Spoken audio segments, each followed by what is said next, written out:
BSc കഴിഞ്ഞാലുള്ള നമ്മുടെ മുൻപോട്ടുള്ള സാധ്യതകൾ എന്തൊക്കെയാണ്? ഫോർ ലൈക്ക് ഹയർ സ്റ്റഡീസ് ആണെങ്കിൽ അല്ലെങ്കിൽ ജോലി സാധ്യതകൾ എന്തൊക്കെയാണ്? രണ്ടും തമ്മിൽ ഇന്റർ കണക്റ്റഡ് ആയിട്ട് ചെയ്യുക എന്നതാണ് നമ്മളെപ്പോഴും ചെയ്യേണ്ടത്. അപ്പോൾ ഒരേ സമയം നമ്മൾ ഹയർ സ്റ്റഡീസിലേക്ക് ഫോക്കസ് ചെയ്യുന്ന സമയത്ത് തന്നെ അതിൽ ജോലി സാധ്യതകൾ കണ്ടെത്തുക എന്നുള്ളതാണ്.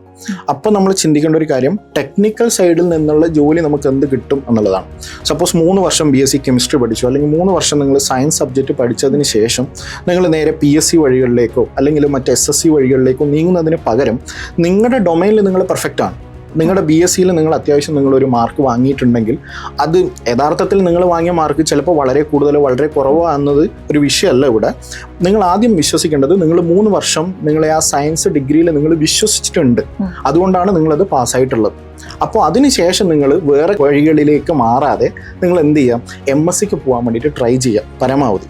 എന്നിട്ട് അതിനുശേഷം MSc പഠിക്കുന്നതിൻ്റെ കൂടെ ടെക്നിക്കൽ നോളജ് കൂട്ടുക വഴി നമുക്ക് ടെക്നിക്കൽ PScയിലേക്കും അല്ലെങ്കിൽ ടെക്നിക്കലി എക്സലായിട്ട് നിൽക്കുന്ന എക്സാമുകളാണ് UPSCയുടെ കമ്പൈൻഡ് ജിയോ കെമിസ്ട്രി പോലുള്ള എക്സാമുകൾ, അത് അല്ലെങ്കിൽ ബാർക്ക് പോലുള്ള എക്സാമുകൾ നമുക്ക് നമ്മുടെ ഇപ്പോൾ കെമിസ്ട്രി ആണെങ്കിൽ കെമിസ്ട്രി സൈഡിൽ നിന്ന് നമുക്ക് എഴുതാൻ പറ്റുന്ന പരീക്ഷകളാണ്. അതുപോലെ ഇപ്പോൾ ISROയിലേക്ക് പുതിയതായിട്ട് ഇപ്പോൾ VSSCയിലേക്ക് റിക്രൂട്ട്മെൻറ്റ് വരുന്നുണ്ട്. അപ്പോൾ അങ്ങനെയുള്ള ഒരുപാട് ജോലി സാധ്യതകൾ ഇപ്പോൾ ഓപ്പൺ ആയിട്ട് വരുന്നുണ്ട്.